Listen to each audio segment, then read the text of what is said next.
This is Mommying While Muslim, recorded live and unedited. Watch as Zeba and Uzma record their podcast, see their reactions, and find out for yourself what all the buzz is about.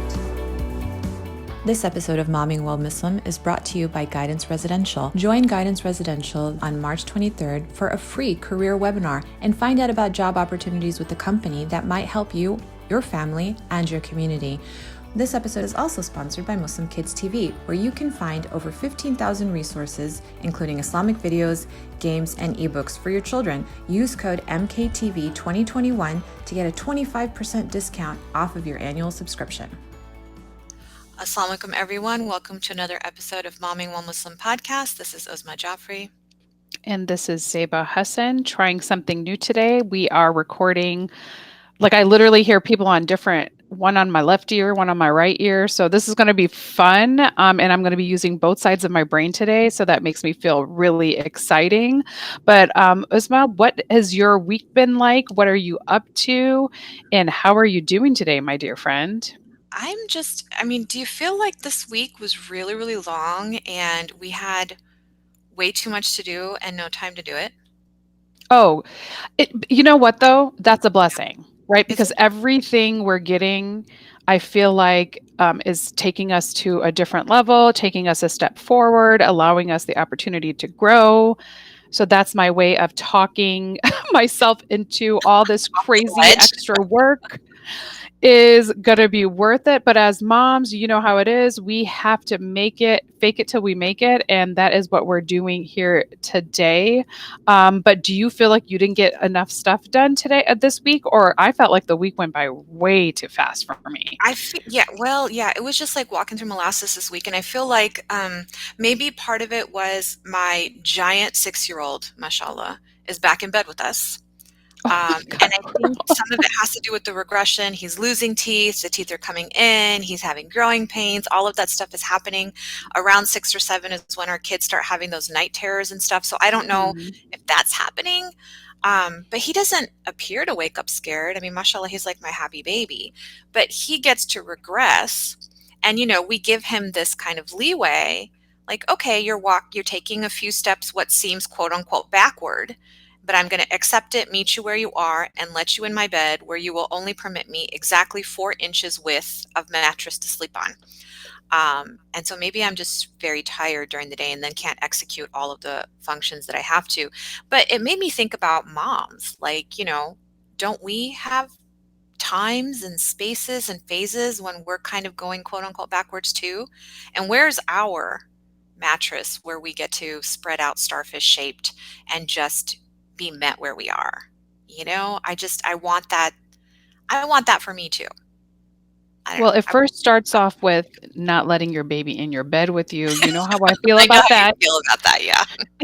So we could talk about that first and foremost. Perhaps a potential opportunity. I understand your love and trust me, I have a kid in my room probably 6 out of 7 days. So this is not me saying, don't let them in your room. Don't make them feel like, that you are there for them, but perhaps provide another mattress. That's what we do on the floor next to you so that you can be starfish shaped in your bed and the 6-year-old can be safe, tucked in next to you, still getting their emotional need met, but you can fall asleep in peace. And we're going to have to work on that, my dear friend. Dude, in his sleep, he says, "You are my warmness." How am I not going to melt into 1,000 chocolate chips in the sun? I mean, come on. Okay, so you're 100% right. And at some point, the sound of your voice is going to drive him nuts. So perhaps I should just throw all that sleep training stuff out the window and say, enjoy it. But, try to get some sleep, because as moms, we don't do enough of that. We have to prioritize our sleep and our self-care. You know how I feel about that as we're working, as we're all working on multiple cylinders and trying to do too many things and have so many hats that we're wearing. Taking care of ourselves is first and foremost. So try to get some sleep, my dear Uzma. But in the meantime, could you let our guests know today, what is our soapbox moment? Our soapbox. You didn't want to tell me about your week and what's going on? Oh, girl, my week is crazy. I feel like if I talk about my week, I'll be depressed, and I'm trying to be a happy-go-lucky person. Just same thing, just a lot of work. Everyone knows, like, going back to school was good in theory. And going back to school was good before pandemic. And going back to school was good when I thought I was going to have this long leisurely stretch of a 6 to 8 hour period to get stuff done. But you know what? Now is the time for me to do it. So I'm just going to put my head and my heart and focus, knock it out, because this is my passion. This is what I've always wanted to do, and I love my kids, and I'm gonna be stretched thin, literally, figuratively, not literally, but that's a whole nother soapbox. But I just got to get it done. But I'm trying not to be overwhelmed, and because you get those periods where your heart starts beating fast, and you're like, how am I going to fit it in? But then you know what? This is temporary, trying to be mindful of it. And I feel like the greater good later is going to be so much better. And, it's my turn now. I put everybody else ahead, and now it's my turn. And if this means that, I have a couple of late nights and early mornings to get my stuff done, I'm just going to get it done. Yeah, I'm really proud of you for going back to school and doing all of your stuff and your masters and all these certifications that you're like, I'm tired for you. I know. I'm mentally fatigued for you because I know it's a lot of. But you did that in your, but I didn't get a chance to do that in my 20s, right? I was a mom I was a wife in my early 20s. I was a mom in my early 20s, and then so now is that time. But you were able to do all that stuff before, and quite frankly, you went to residency while you were having kids. So, girl, you already did it. So now you can put your feet up and read because you've already paved the way for people like myself. Now it's my time to be like, okay, let me knock this out and get it done, because it's either now or never. And quite frankly, I want to be a good role model to my daughter. Yes, I had to put some of my things on hold temporarily to do my life's work, which was to become a mother. But the reality is, I'm going to be a mother always, but they're going to be gone. They don't need me as much anymore. So now it's my time to recapture my passion and my focus. So you've already put in your work, my dearest, Dr. Uzma Joffrey. So don't even downplay what you have done. And I don't even like doing continuing education because it's like I'm already asleep 5 minutes into the lecture, so it's really hard. You ready for our soapbox for today? I am so ready for our soapbox. I always get scared, but enlightened, and so let's hear what our soapbox is today. Our soapbox today was inspired by your beautiful daughter who had her first day of high school this week, and I know that was stressful for everybody at your house, but I think it was because we still don't have good answers about, schools reopening safely in the United States. President Biden has said within the first 100 days of office, he would have most of America's schools opened. I think that's a really big promise and very hard to deliver considering public schools are overseen by state legislators. So it's going to be a little bit difficult, and there's no consistency or homogeny in how the states are opening, reopening, or maintaining school closures. So it's day 43 of President Biden's administration, and less than half of schools are open. Public schools are open full time. Nearly a third of them remain remote. However, bars, restaurants, and movie theaters are still open because guess what? The state controls those too. So this is what happens when you have states doing their own thing and the federal government not having the power, because that's the way we set it up, right? In the union, this is what we wanted. So the people get the leadership and I believe the government that they deserve. So that's not to say that can't change, but we have so many moms. We've talked about it over and over again about how over 800,000 moms just in America are out of the workforce because they're having to, for lack of a better word, teach at home as well as continue trying to work from home without having children walking in and, butts paraded behind them while they're trying to work with their supervisor or a new client and stuff. So all of that is happening. The Centers for Disease Control has some new guidelines for schools to reopen. However, most of the school boards are still going based on the local COVID numbers by their local health departments or state health departments. So it's going to be a lot longer than 100 days, guys, as we know from your story this week, Zeba, that your daughter went to school. Do you want to share with the audience what happened when she got there? She was lonely. And it broke my heart. Not because there were mean girls, but because nobody showed up, guys. Nobody was there. I felt my heart broke for her because I remember how hard I worked on that tucked in shirt and the perfect belt and the perfect shoes with the rolled up jeans. And like, that was important. That was like, you've arrived at high school, and she didn't get to do that. Now, what Biden is doing, and I'm really proud of him for doing this, as a physician, I believe everybody should get a vaccine. If you're anti-vaccine, I respect that, but I also respectfully disagree. It is the closest thing we have to schools opening normally. If that is a priority for you, I have no investment in that because my kids do not attend public, private, or any other school. They are homeschooled. So I'm saying for those of you who are not able to earn a living or live your lives the way you wanted to, the vaccine is the closest step to do it. So he has said that by May of 2021, we'll have enough vaccines for all Americans. We just have to convince them all to take it. And teachers are now getting priority as essential workers. So it's being offered. I'm getting calls from teachers left and right. Hey, is it safe to take? Can I take Tylenol? Can I take ibuprofen? What do I have to do after the shot, before the shot, blah, blah, blah. I love it. I love it because teachers needed protection like, I don't know, 20 years ago, but this is a late start, but better late than never. That's our soapbox for today. Girl, let me tell you, it was a very hard decision, allowing her to make her own decision. Of my 4 kids, she was the only one that decided to go back to in-person school. We're going to give it a month because that's what we both agreed on. Perfect.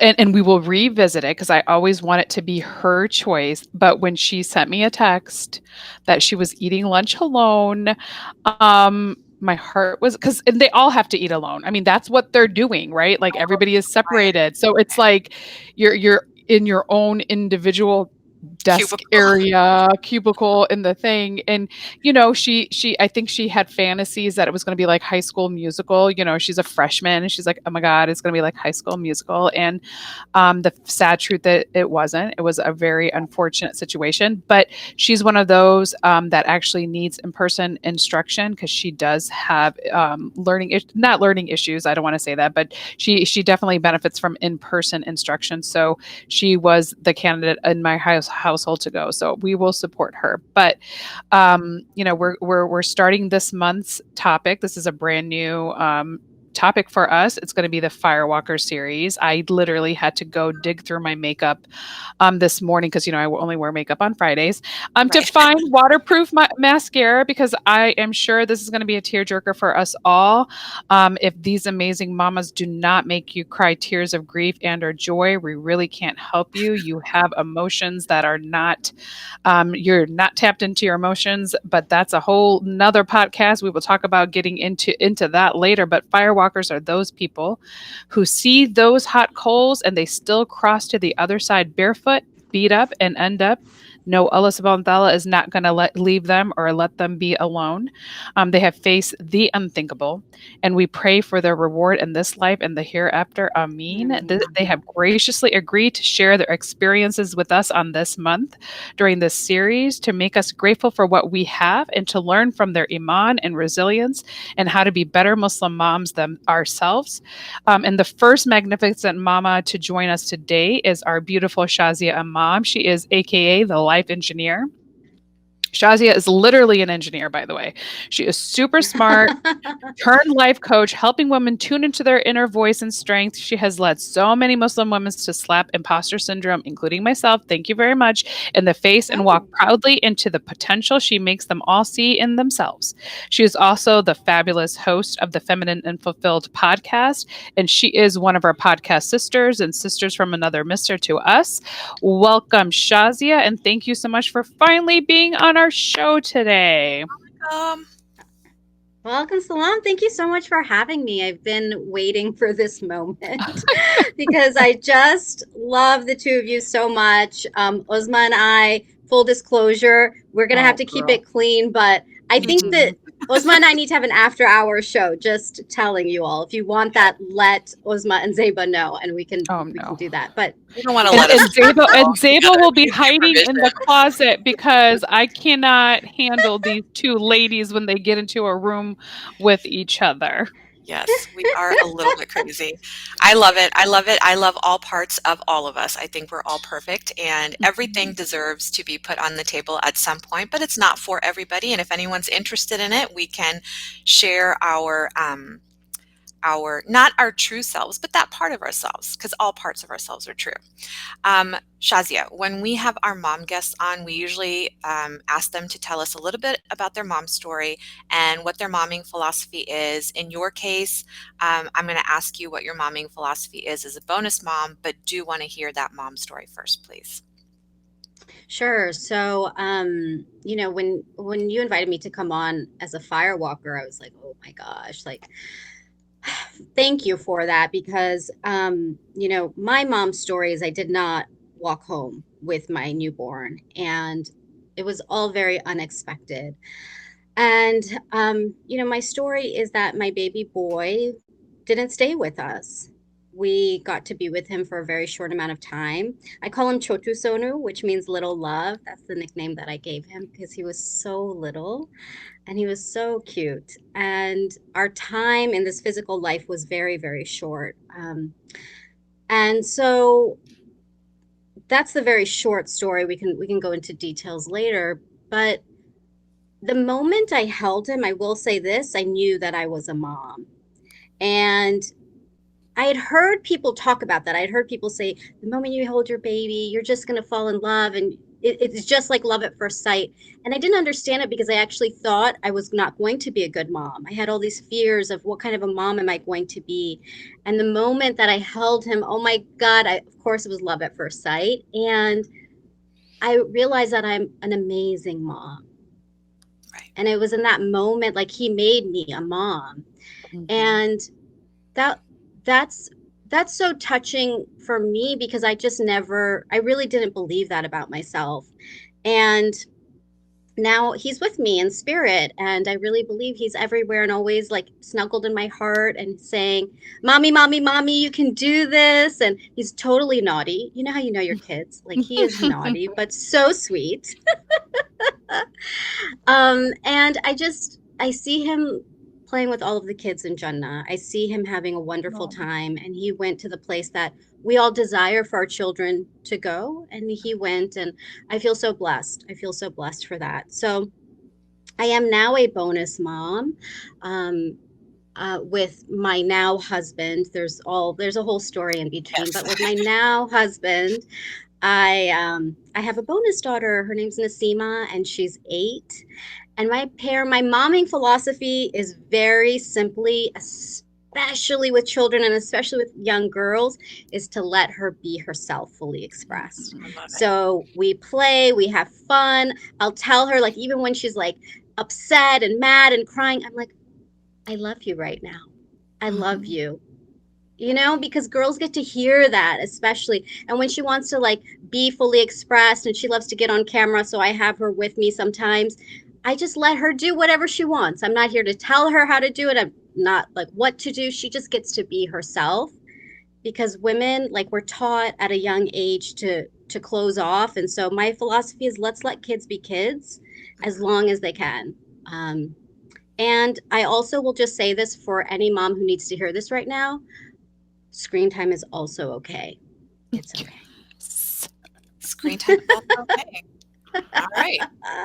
I love it. I mean, I believe it. I haven't seen my kids in a day because they get their electronics on Thursday morning, and then we don't see them until Sunday. When I take them back. They barely come up for food or air. So that's what that is. And I'm okay with it because I figure, you know, that's what therapy is for.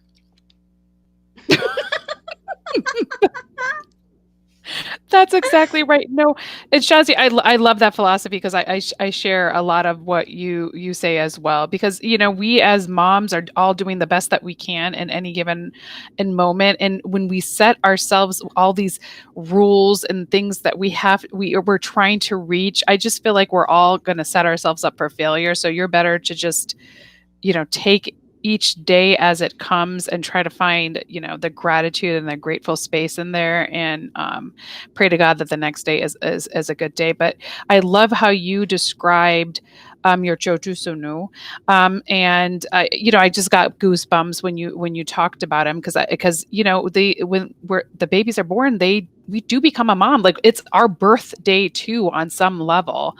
Can you talk a little bit, if you feel comfortable sharing, why Joju did not come home with you? Sure. So what happened is I actually went into preterm labor and I didn't know I was laboring. So this is the part that's really difficult, is that maybe, of course, there's a part of me that I've never felt like this, but other people have asked, like, maybe if you had gone to the hospital sooner. I mean, I don't know. Mm-hmm. It was my first and I didn't know. And it was what was meant to be. But I went into preterm labor. I did not know I was in labor. And by the time I got to the hospital, because my husband at the time was like, we're going to the hospital right now. And I was like, no. I mean, even at that time, I didn't want to be a burden. I was like, well, I called the Mm-hmm. doctor's office and they said, oh, come in when the office opens at 9 a.m. Like, that No. was what the OB's office had said. So he was like, no, we're going to the ER right now. And I remember the doctor's face, the first doctor, the ER doctor, like, just looking like, oh my gosh, I could tell he didn't know what to do. And he's like, we're going to call your OB. And so I was like, okay, I didn't know what was happening. Again, like, I had no idea what was going on. And when my OB came, um, it wasn't the one I'd been working with. Her name is Dr. Thompson. I still remember her because it was my first time actually talking to her. And she was so compassionate. I remember her coming into the room and she just like came and she checked me, and I remember she had tears in her eyes and she said, your baby's in the birth canal and you're about to deliver. And she told us, she said, your baby like will not survive. Um, because I was 20 weeks at the time. Oh my And gosh. and she had even said, like, she had said, we don't, she's like, I want to let you know, we don't know if your baby will even come out whole because he's so little. Your baby's very little. I just want to prepare you. And I remember like just like holding my husband's hand, and like we just started crying because we did not expect that. Um and so at that point she's like, there's nothing we can do right now. um and so we got prepped and we went to the delivery room, and you know the uh, the blessing in all of this is that he came out whole, alhamdulillah, and he came out and he came out alive, because she said, I don't know, we just don't know. And I feel like that was Allah's gift to me, to have that moment with him, to have this moment to like be like, here's your baby. He was so cute. And of course, he looked just like my husband. Why does the first always look like the husband? I know it's so that they fall in love with them. It's like biology. Um, and he had my brother's nose. I remember that. He looked just like my husband with my brother's nose and nothing about me. But I believe he has my spirit. And so just holding him and having that time with him, to me, I felt very complete. I really, and to this day, I feel very complete. Um, and so it just was not expected. And yeah, and it is what it is. The part that I would say, when I go back to that time that was the hardest, is when my mom came, and um and she saw her grandson, and she just wailed, and I felt like I had just let her down so much. Mm. Like I had let her down, and like I just felt like, I mean, I think like when I really think about my mom, I just feel so sad for her. So yeah, I'll just pause here. I don't like crying, and I didn't wear anything waterproof either. So I should have planned a little bit better today. No, we warned everybody. We're like, bring your Kleenex, don't wear mascara, no eye makeup on today. Thank you for sharing that, because I know that that's so hard. And, more than what happened or what went wrong, I think what people need to realize is what's going on in those moments, in those delivery rooms. Because, it was the same way for me the first time I delivered, a dead baby. And sadly, I've had to do it multiple times. There is a magic that happens in that room after that delivery. It is the most horrible, enlightening experience. I don't know if I'm using the right word, Shazia. As an observer, for me, it was like, I wish people could see how, without fail, every single mom I saw in this situation was amazing. The support women around her lost their shiznits. Of course, they will. But I just, like, my heart breaks for you because you felt like you failed in some way, when we know that there was absolutely nothing you could have done, because by the time the baby's in the birth canal, what are you going to do? There's no way to undo that. Like, there wasn't anything you could have done. Like, what? Your Kegels exercises would not have helped. Like, hanging upside down like a bat would not have helped. There's nothing. There is just a plan that Allah SWT had for you and for Chortu Sonu. And, subhanAllah, you got those moments with him, which I've never seen that. I think that would have probably broken me completely if I gave up OB. It wasn't because of that, but it is one of the reasons. I never wanted to see that or work in it. But, seeing you today and knowing who you are today and knowing that that's what you went through, I want the audience to kind of hear how this was only the beginning of the awful, or what I consider beginning of the awful for you. Like, this was the beginning of the firewalk that you started. Can you describe how, even though you had this beautiful moment and you felt your motherhood and you knew Chortu Sonu, what happened after, and then what was rock bottom for you? Yeah, I mean, you're exactly right. It's like, gosh, like I think sometimes people are like, that's the worst thing that could happen. And it's like, actually, oh God, no, it just started. It just started like the horror of my life for the next however many years. The next day we buried him, and I felt at peace. I felt he's in heaven. I don't even believe he's in the grave. He's in heaven. We did this for us to feel that peace of mind. And then I thought, okay, we'll be okay. We'll be okay. Of course there's grief. Of course there's all the pieces, but I didn't even have time to grieve. I don't share all these pieces, but I'll share it with you today. I went through a lot of medical issues following. I was in and out of the hospital. I had a very large fibroid. That's what had sent me into preterm labor. And the fibroid degenerated because it was no longer getting fed, because it had grown to the size of basically a small watermelon. And so that degenerated. And I don't know if anybody's ever experienced a fibroid degenerating, but it's like somebody stabbing you in your, like, uterus and your tummy, and like twisting it and twisting it and twisting it. And there's no reprieve. There's no reprieve. So I was in this place of like awful pain on top of the grief. And so that was a few weeks. And then I got through that and I thought, okay, now I'm going to be okay. And then 2 weeks after that, I'm literally like, I had gone to the bathroom, and I hope this isn't TMI for your listeners, but you're not going to gross me out like consumers. Okay. So I was literally like, I had just gone to the bathroom, and like this gush of blood came out. Like, literally I could feel it, and then I passed out. Next thing I know, I'm in an ambulance. The EMT is like, we have to get an IV in you. And I'm like, I don't want an IV. And he's like shoving it in me. And I'm like, what is happening? And then they're taking me to the wrong hospital. I'm like, no, we have to go to this hospital. That's where my doctor is. And he's like, no, we have to go to the closest hospital. I'm like, why am I fighting with you, egotistical EMT man?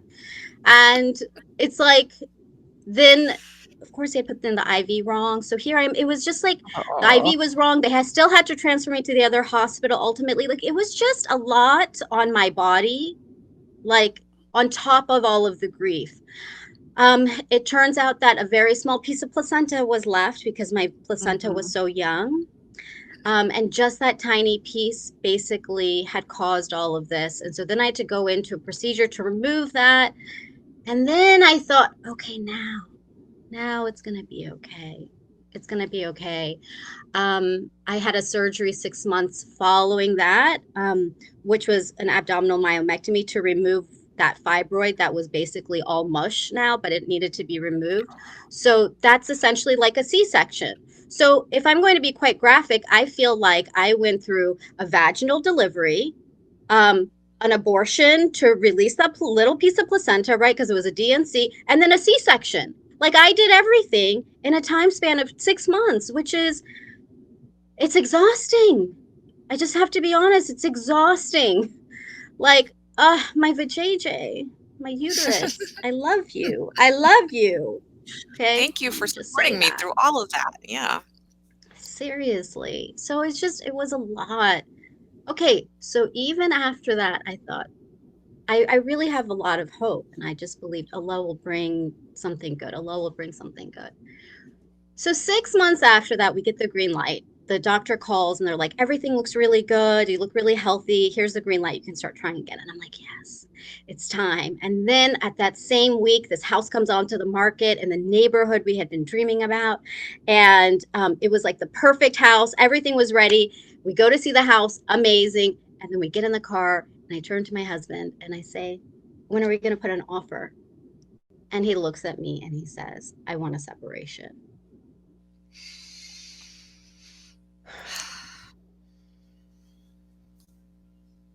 And I remember like literally like pulling back because I was like, I just can't. Like, where did this come from? Like, we got the green light. I thought everything was going to be okay. And now, like, it's like I already felt alone. And now I was just going to be even more alone.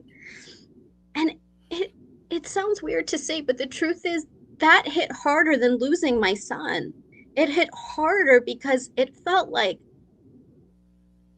it was a feeling of such worthlessness and such failure. Like, I failed at life because I was that one who checked off all the boxes: good school, good degree, great job, getting married, all the things you're supposed to do. And I wanted that white picket fence dream. I wanted it. Like, I craved it. And here I am, and one thing after another, it's just gone. And I found myself in a place of like just shame. I didn't tell anybody what was happening, not even my parents. I tried everything I could to make things work, but I would drive around and I would wish that a car would come hit me because I thought my life was worth more if I was dead than to be such a failure, to be a failure. What would people think of me? Like, what did I accomplish? Because my worth at the time was based on those things. And I used to really wish that. So I'll pause here because that's already like that's already a lot. So let me just pause. That sounds like the rock bottom, right, Zeba? Like when you're driving around hoping that you'll die. Because that's basically that's suicide ideation, right? For me, like, I'm just being quiet because I'm listening. Like, I purposely, because I know Shazia in a totally different capacity. Of course, I knew of some of her past, but I purposely didn't listen to some of her past podcast because I wanted to be able to hear this story for the first time and be present with her in this particular moment. And I have to say, I'm just... just even the loss of the baby, having your body go through such physical stress. I mean, I had a emergency C-section with my last one after having 3 fairly easy, no medicine, vaginal deliveries, just to even recover from that C-section. And then, going through the emotional turmoil of dealing with the loss, and then being excited, like having some hope, and then having that hope squashed. Honestly, I don't even know how one comes back from that. So was that rock bottom for you? Because like I said, I'm part of this story as you're telling it. Yeah, I mean, I think it's a good question. I kept thinking I hit rock bottom and then there would be another bottom. I think from all of the things that is definitely a rock bottom. It is. It's a rock bottom.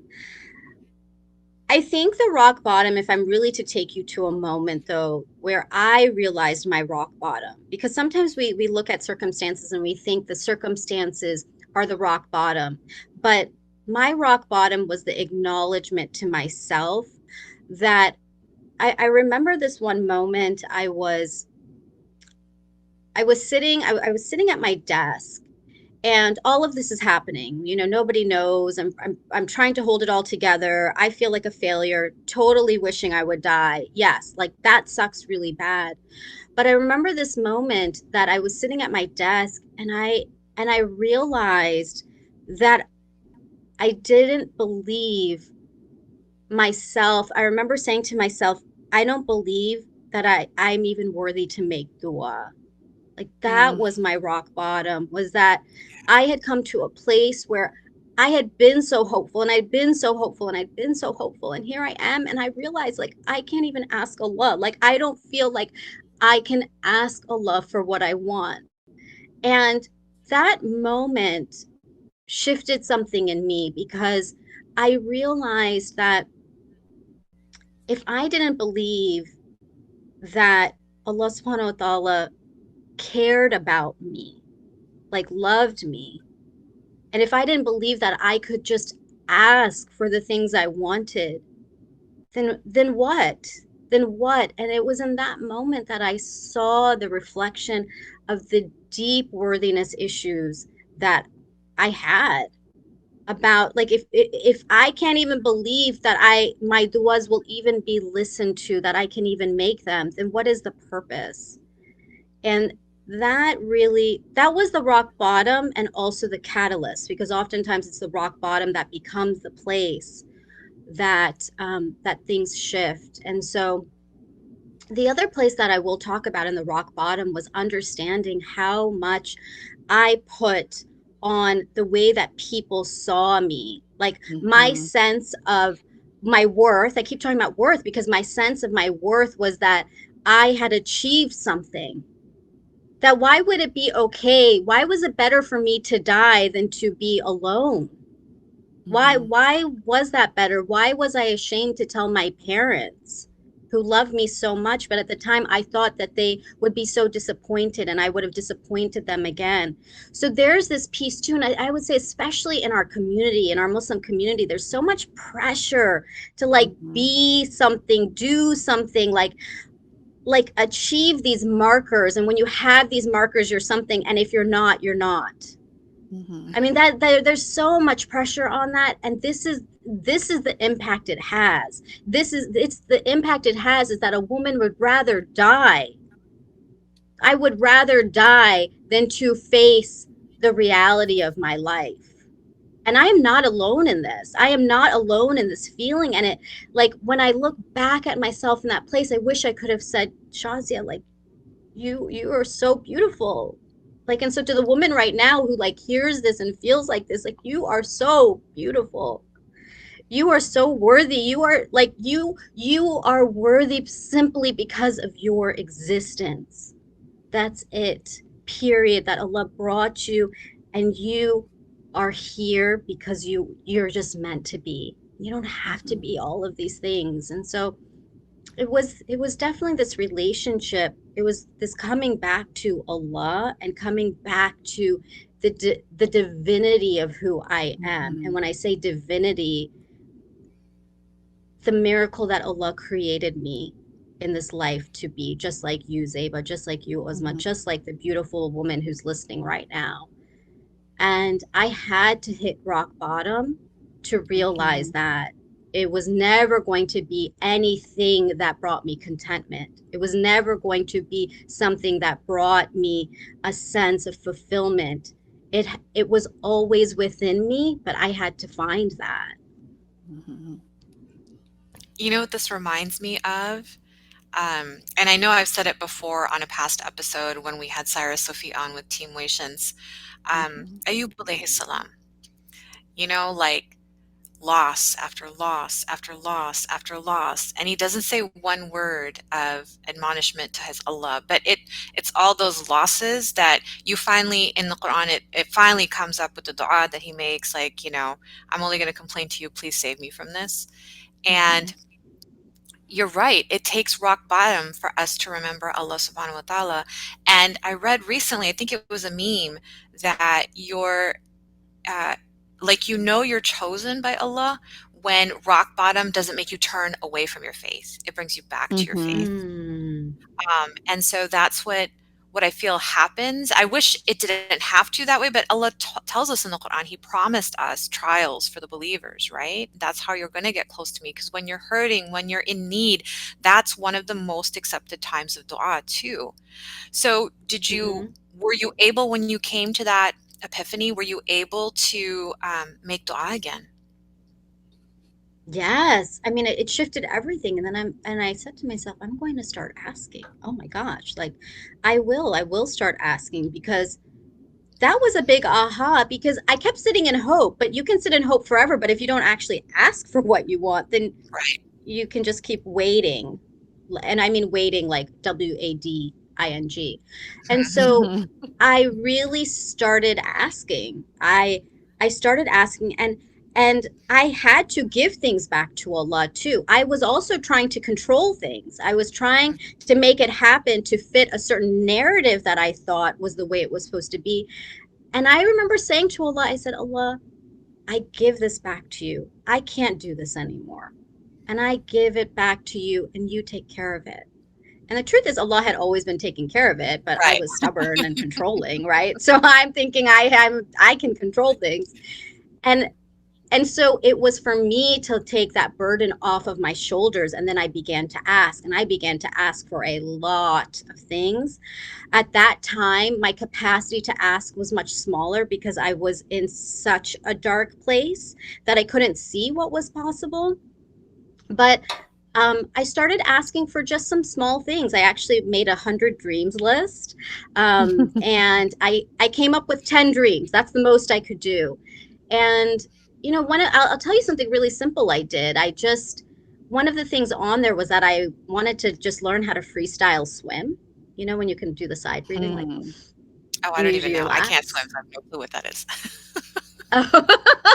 It's like, so you can swim laps, you know? And I had just put that on my list, and it sounds so regular, but it was amazing for me to do that and to start being in something outside of the chaos in my life, instead of making everything about what is hardship. It was, you know, it was really looking and embodying that ayah that says in Surah Inshra, inna ma'al usri yusra, inna ma'al usri yusra, and it's repeated twice.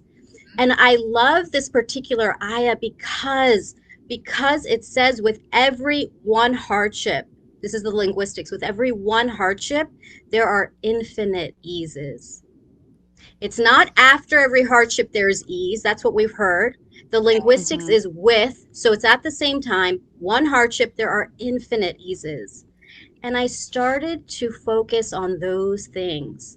What are the eases that are happening? What else is happening in the world? Because there's so much more than just my marriage ending and my sad story. You know, it's not all of that, but I had to start putting one foot in front of the other, in front of the other. And so I would ask Allah for one thing, and the next thing, and the next thing. And then my dream started getting bigger and bigger. And I mean, now my life is, you know, you both know. Alhamdulillah. Yeah, alhamdulillah. It's very, very, burns very on our souls to show it.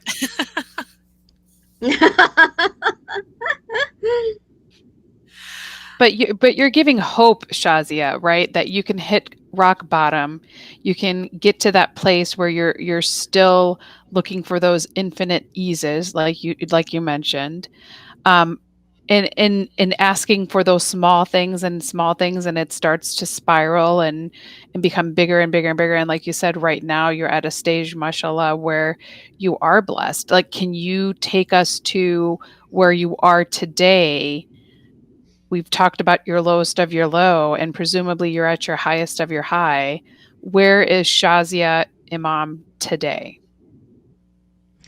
I mean, today, sometimes I wake up and I'm like, is this my life? Because it's that good. Alhamdulillah. I mean, it is. It's good. Alhamdulillah. Not to say that, I don't still like have my emotions. I'm still a deeply feeling woman. It's not to say that I'm not human, but I will share that my marriage did end. And I'm grateful for it. We have a really nice relationship, by the way. My former husband and I, a really nice guy. We went through a lot. And I'm grateful because I ended up meeting my husband now, who I really feel is my soulmate. I never really was like a romantic, but I think I secretly was, because I'm like, oh, he is my soulmate. And I say that because we're such beautiful partners for each other. So I have a very loving relationship with my husband. I have my bonus daughter. And I ended up leaving corporate America. I ended up leaving kind of that whole life I had, and I started my own business. I have a very successful life coaching business. I love what I do. I mean, literally, my work is to support other women to live their biggest, best, most fabulous lives. Like, who gets to do that? Me. I get to do that, and I love it. And I live my life in, what I teach now is in pleasure. Worthiness was the first layer. When you can find your worthiness, now let's take it to the next level of living in pleasure. Pleasure meaning contentment, fulfillment, joy, bliss, all of the things. And my life really does look like that. Alhamdulillah. And I understand the privilege and the blessing of what I am talking about, because I know that there are many women who are not in that place right now. And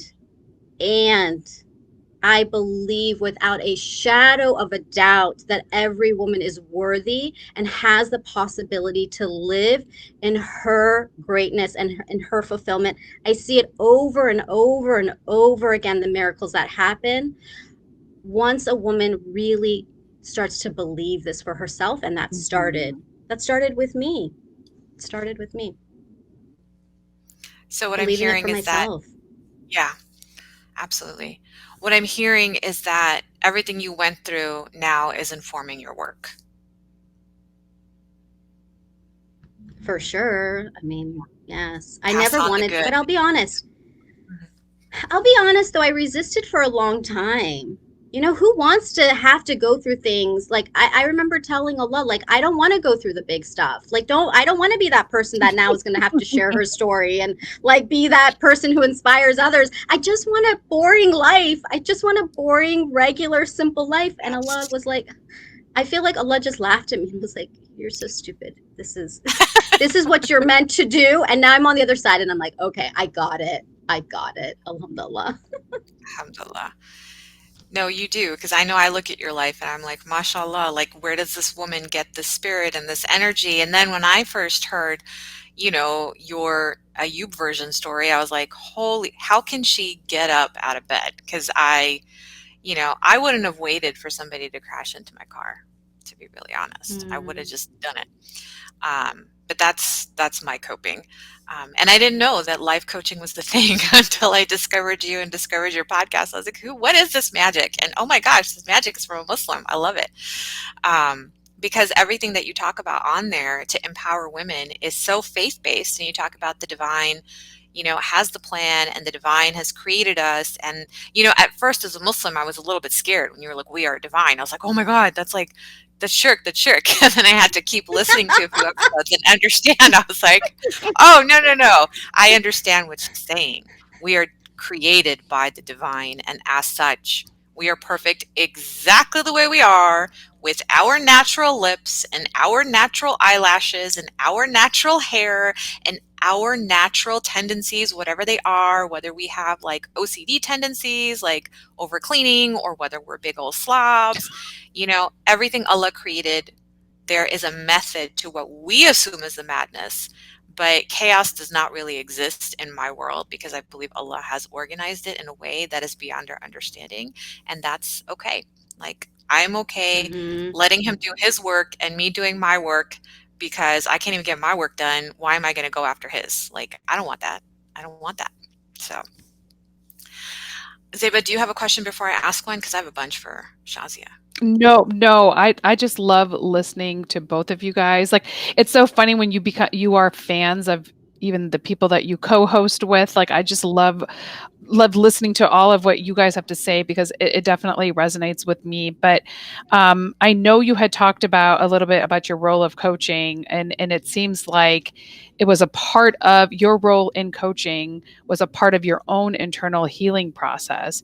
Could you describe a little bit about how that journey got you to the other side and where you are today?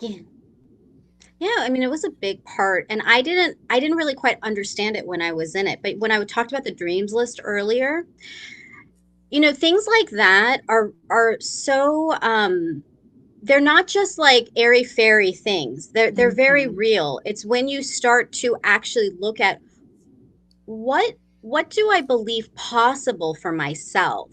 So I've shared my journey of what I believed about myself, and coaching allows you to shift those beliefs.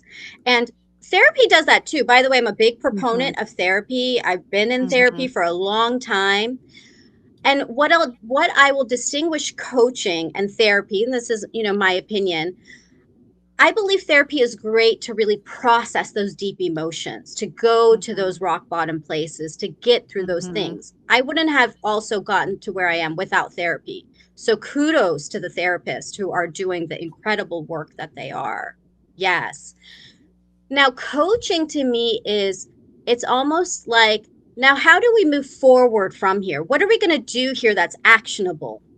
And that for me was very important too, because I could heal, but now what? I'm still a very ambitious, driven woman. That never changed about me.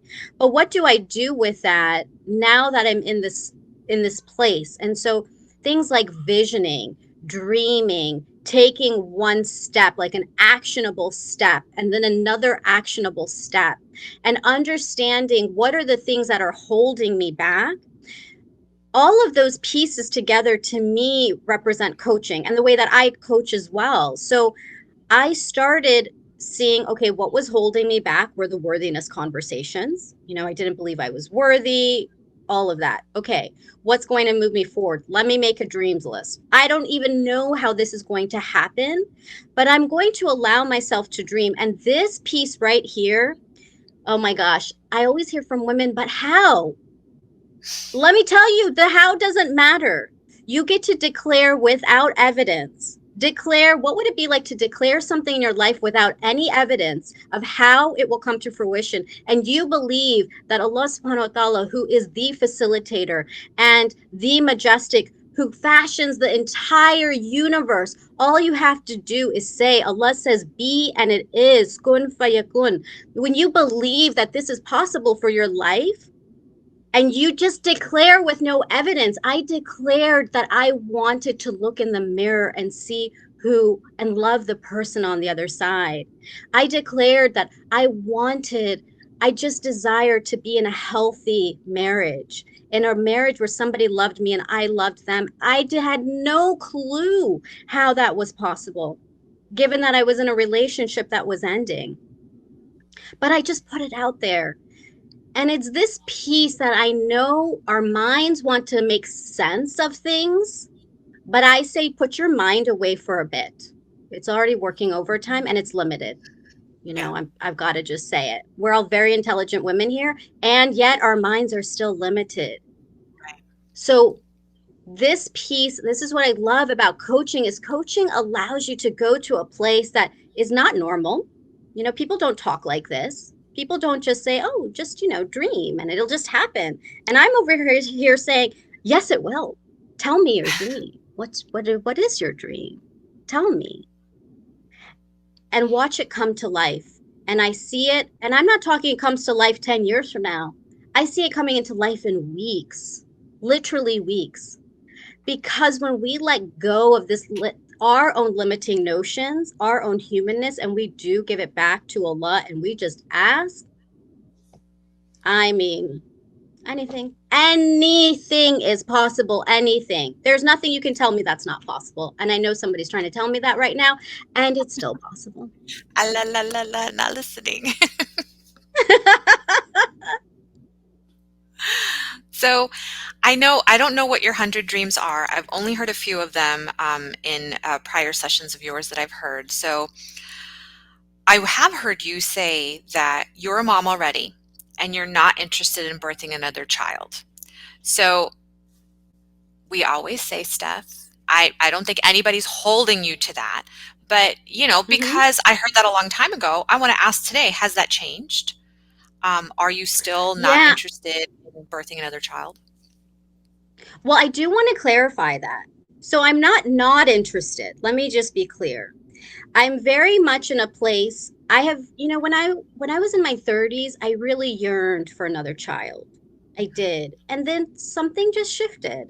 And I came to this point in my later 30s where I started thinking, like, what if I didn't have any more biological children? Like, what if I just felt into that and had that conversation? Because we don't have that conversation in our community. Mm-hmm. It's basically, when are you getting married and when are you having kids? And then if you don't have either of those, well, what's wrong with you? Exactly. Right. And there's not space for a conversation. I had nobody to talk to about. I started thinking, like, maybe I don't want to have any more biological children. Maybe I don't. And I'll say I never got to that place firmly. I'm very open. To me, I feel like if Allah blesses us with a biological child, I'll be so happy. And if I never birth another child again, I will be so happy too. Mm-hmm. And I want to really land this piece because it's okay to not have it's okay to have a feeling that you don't want to have another child. I guess what I want to say is I'm not here yearning for it, because when it came time to schedule time with the RE, with the reproductive endocrinologist, because that's kind of the next step. I haven't gotten pregnant yet. I've been married for 5 years. I canceled the appointment because I was like, I'm not that committed. I'm not committed enough to go into that journey. And that's okay. That's okay. Allah chooses where the souls come through, what bodies, how. I'm blessed to have one. I'm blessed that he's in Jannah. Like, in many ways, Allah gave me so many gifts in that loss. So what I say now is that if I don't have any more biological children, I also think that the work I'm doing is my baby.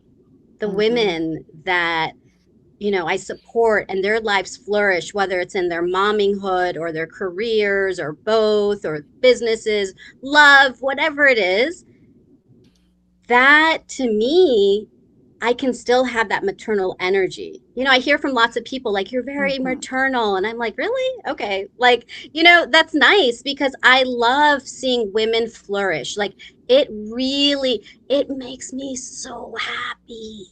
It makes me feel so good. And it feels like the way that you would feel as if your child succeeded as a mom. I feel like that. Not that any woman is my child, but this work is so important. And maybe that's my path. I don't know. I'm not here to say one way or another, but I'm also very okay to have a conversation that isn't like, I am not complete if I don't have children I'm raising. And I just think that is important to say out loud. I agree. Kudos. Absolutely. 120%, my dearest. Like, because I agree with you. It's not the most popular route in the Muslim community specifically. And the fact that you're owning it, embracing it, I just want to give you a hug right now. So, we started off talking about Chotu Sonu, and we got to know a little bit about him. How do you describe your ultimate reunion when you guys meet again? It's going to be so good. I can't even wait. I mean, by the way, he's going to be waiting for me and taking me to Jannah. So I'm going to see everybody later. Okay. Exactly. So I got a golden door he's holding open for me. yes. And just to let people know, in case they don't know, it is said that the children who pass away are waiting for you in Jannah. And what they will do is they will be waiting for you on the day of judgment, and they will tell Allah, not just tell Allah, they will pester Allah and say, bring my mom and dad into Jannah, open the gates for them, open the gates. Like, they will pester Allah until Allah says, go and grab your parents by the hand and take them. Like, what a gift Allah gave to our whole family. Like, what a gift. And I don't know how I'm worthy of that gift, but I receive it. I can receive it now. I really can. And so I just know he's going to just come and take us, and we're just going to go have a great time. It's going to be Jannah. So it's going to be like just a ton of fun. I do wonder if he's going to be little or big. Huh? You're going to be causing some trouble in there, girl. I mean, it's Jannah. That's for the after hours. I know, that is for after hours. Exactly. Well, I think what we should do probably is, because we have some folks in the Clubhouse audience here, we're going to pull everybody up on stage and let y'all ask questions of Shazia, anything that you want. So I am slowly inviting everybody to speak. Some of you, even if you know Shazia, may not have heard her talk about Chotu Sonu before and about her experience. This is your opportunity to find out firsthand what it's like to lose your child. Like, alhamdulillah, Zeba and I have not had to do that. And we never wanted to speak for anybody who had to do that. So that's why we think it's really important for us to talk to multiple women who have lost their children, so that we know how to be better mom sisters to them, because you will always be a mother, whether you buried a child or not, whether you birthed a child or not. Every woman is capable of mothering, because you're growing something. I don't care if it's a plant. You are nurturing something in your lives, and we all deserve to learn from you, and you deserve the mic to speak. So come on up. Where I think I'm inviting a few people multiple times. I apologize. I'm going to mute my mic on Clubhouse so that we can start talking. Let me just refresh the room real quick. But Uzma, we have to end the live stream for Facebook. So if we can end, because they're not going to be able to hear the questions. We're on Facebook right now? Well, when this goes on to Facebook later, they're not going to be able to hear the questions from Clubhouse. So let's end the Mimo live with Shazia letting us know where everybody can find her, and then we'll continue the after hours questions for Shazia in Clubhouse. So Shazia, do you want to tell us where everybody can find you? Because I know I've been waiting to have this conversation before I actually start listening to the podcast, because I wanted to have totally be unbiased. And now I'm one of your biggest fans. So let us know where we can find you. Thank you. Yes. If you want to hear this conversation deepened even further, and also an opportunity for you to understand, Uzma, to what you were speaking to, how you can really address this. You might know somebody who's gone through this, or you've gone through this yourself. I have an episode on feminine and fulfilled. It's titled Fertility. I can't remember the episode number. It's 140 or 50 something. I highly recommend listening to this episode on feminine and fulfilled. I've gotten really positive feedback on it from women who have dealt with their own loss or have known others, because it's an opportunity to know how we can interact with each other in these conversations, because women who have gone through child loss are moms. And don't take that away in any way. And we want to talk about it. We want you to ask about our children. It's not like Chotu Sonu is gone. He's just not here physically. So to be able to know how to broach those conversations, I highly recommend that. That's also my podcast, Feminine and Fulfilled. And I invite you to be in touch with me. I'm on Instagram at The Life Engineer. My website is thelifeengineer.com.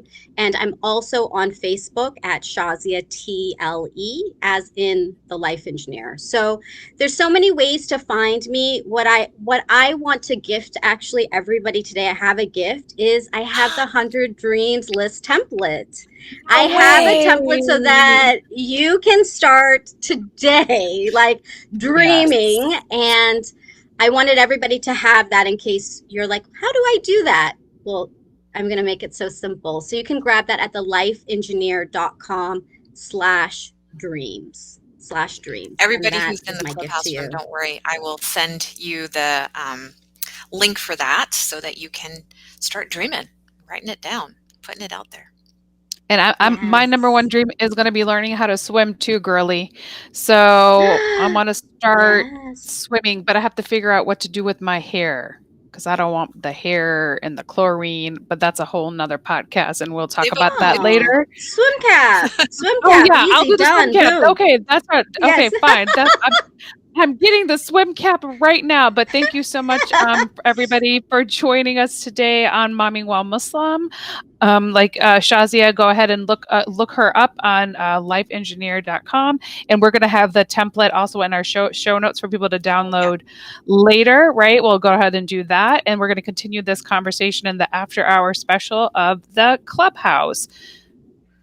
Assalamu alaikum, everybody. Thanks so much, Shazia. We love you. Assalamu alaikum. Thank you. This episode of Mommyingwhilemuslim is brought to you by Guidance Residential. Join Guidance Residential on March 23rd for a free career webinar and find out about job opportunities with the company that might help you, your family, and your community. This episode is also sponsored by Muslim Kids TV, where you can find over 15,000 resources, including Islamic videos, games, and ebooks for your children. Use code MKTV2021 to get a 25% discount off of your annual subscription.